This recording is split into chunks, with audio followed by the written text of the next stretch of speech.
So that's pretty much the basics, guys. We've covered off the pedals, collectives, throttle and cyclic. And then if this was our introductory flight brief, just cover off a few other things. So we talk about our handover and takeover phrases. Because the controls are so sensitive, and when we're first learning to fly, we're going to hand over one control at a time to you, and then build up from there.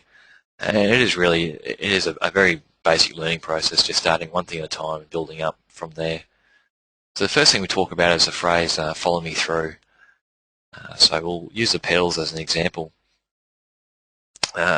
Initially, we'll just get you to rest your feet really lightly on the pedals, and I'll say, follow me through. And what we're after there is just very lightly, just to touch the pedals, and just feeling the amount and the rate of movement that we use on the pedals, and also then the effect that it has outside the aircraft. And the same with the cyclic and the collective when we go through those. We say, follow me through. And our expectation there is you just gently rest your hands on the controls. We're still controlling it and moving it. And you're just feeling, again, the amount and how quickly or the rate that we move the control. Next one is handing over and taking over. It's really important that in the crew we know who has control of the helicopter at all times. Again, I'm just going to jump to some quick questions there from people.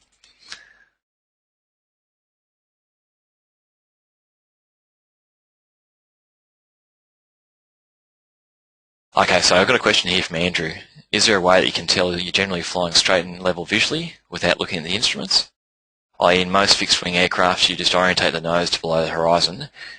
Do you put the rotor disc at a certain height above the horizon? And yeah, it's exactly that, Andrew, and for everyone else listening. So again, the basic premise, we won't cover it too much here, is power plus attitude gives you performance. So with a given power set, we're looking at setting our attitude with that disc reference the horizon. So I'll go back to that slide.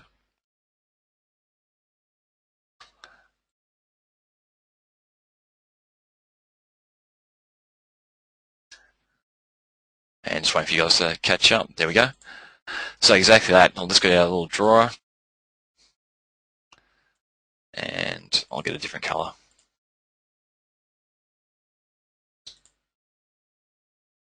So that rotor disc there, it's a bit like a fretless guitar, where a normal guitar you have the different frets, so you can actually go straight to a note, and where in a fretless guitar you sort of just have to know roughly where on the neck of the guitar the note is. It's very much like that, and just over time you basically get a feeling for where the disc needs to be for certain airspeeds. So you put it there to start with, and then you just adjust as required. So 90% is outside, setting the attitude and the power, and you're from the disc and the horizon. So looking at that distance between the disc and the horizon, and then we just check inside for our performance and make small adjustments from there. So Andrew, I hope that was basically what you're after there. So handing over, taking over, you'll hear different stories about, especially at night, the helicopters had a heavy landing, and one pilot will turn to the other and say that was a rough landing. The other guy will say, I thought you were flying. So the way we get around that, and it's pretty basic when we're talking about daylight and flying next to each other, but it's something we start now in your career, and it'll take you through for the rest of your career, is handing over, taking over. So again, next time when we're handing over the pedals, for you to actually take control of the pedals, we'll say handing over, and we're expecting you to say taking over. Once you've got control and you're happy, you say I have control, and then I'll acknowledge that and say you have control. And that way it's a clear cut between us who has the control at each time, and that'll be whether it's the one control pedals or all controls. Then if the instructor needs to take back over, it'll just be simply taking over, and then you say I have or correction, you have control, and I have control. And so it's just our handover takeover procedure. Airmanship is a fairly fuzzy concept, but something we build into everything and talk about on every flight before we go out. So there's a couple of definitions. I'm sure you can look them up on the internet. One of them is good airmanship is an indefinable something that separates the superior airman or airwoman from the average. It's not a measure of skill or technique. Rather, it's a measure of a person's awareness of the aircraft and its environment, of his or her own capabilities and behavioural characteristics, combined with wise decision making and a high sense of self-discipline. So again, airmanship as far as this first flight goes, big thing we're doing is our lookout. We need to spend most of our time outside, and that's our see and avoid process for avoiding other traffic. And also, we get the vast majority of our cues from the horizon and our peripheral. So eyes outside 90% of the time, and we're just really glancing inside to check performance and check our engine indications. But most of the time, eyes outside looking for traffic and looking at that horizon and controlling the aircraft. And then the other big thing early on is our handover takeover procedures, just ingraining that very early in the training, and that's something that stays with you for the rest of your career.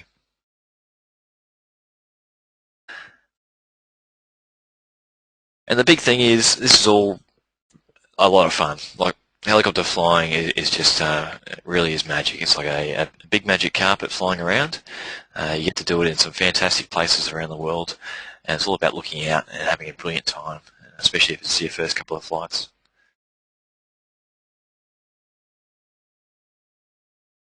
Look, we'll run a webinar hopefully next week. I'm just going to tie down our schedule, and we'll go through a few of these things for securing a job. But just before I cover off those, though, I just want to go back to the main sort of presentation here. And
it's getting bigger, and there's a lot of stuff out there.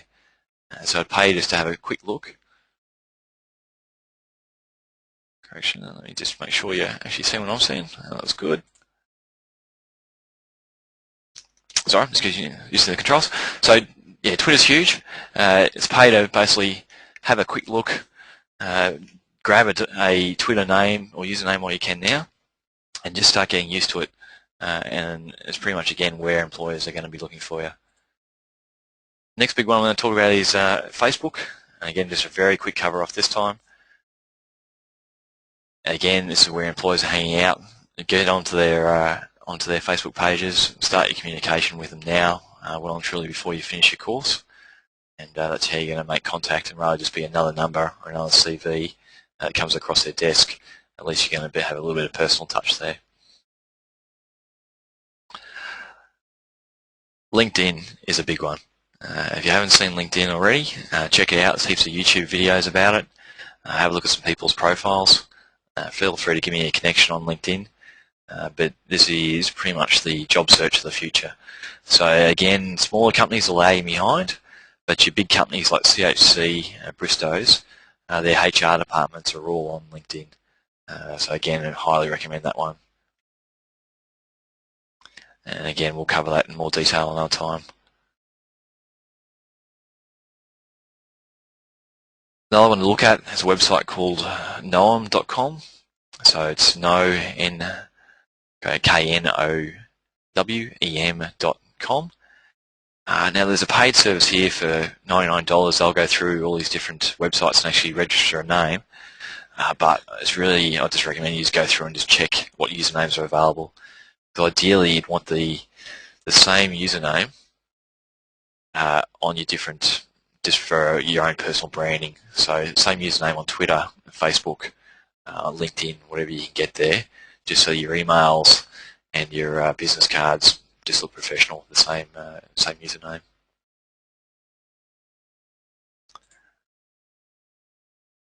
Google Alerts, again a brilliant free service from Google. To get there, again just type in Google Alerts in Google and it'll take you there. You need a Google account to sign up, and again all free, but what you can do is you can set up watchwords.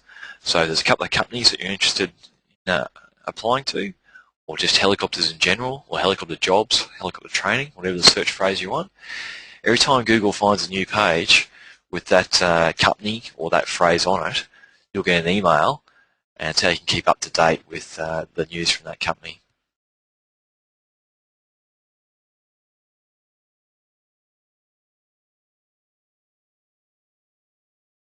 And again, guys, I'm just waiting for your browser to catch up. Google Reader, another awesome tool.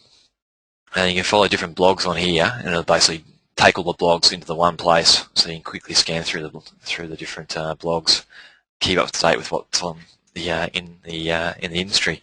So I'm looking here at a SEO, search engine optimization at the moment, and again I'm basically dragging a whole heap of blogs on things I'm interested in, and check it all in the one place.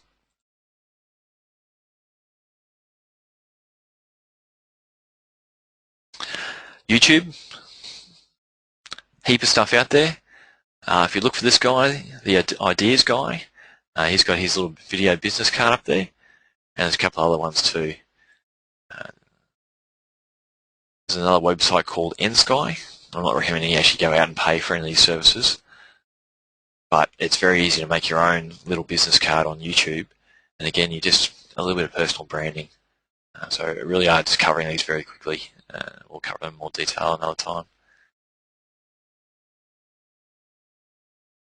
Alright, just bear with me, I'll throw this back to our presentation.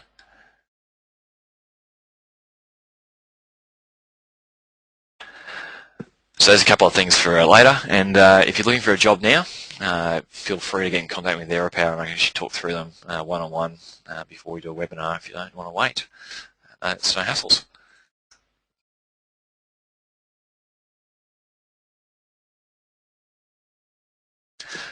So, should get to the last slide there. We're Aeropower helicopter training. We're at Redcliffe, just north of the Brisbane city there. There's a whole heap of contact details there to get hold of us on a whole heap of different things. So please, if you're playing around with Twitter or Facebook, jump on there and send us a message. And I think there's a little survey when you finish this webinar here. Love your feedback and shoot it through. But the biggest thing is, yeah, doors open. I'd love you guys to come up and have a coffee. I'll be able to show you around the hangar and show you around the aircraft, and probably go into any more depth there on the questions you've got. So that's pretty much it as far as the presentation goes. But I'm happy to hang around and unmute people if you want to have a chat, or if you have any more questions you want to go through. But probably about another 15 minutes on this webinar we can use.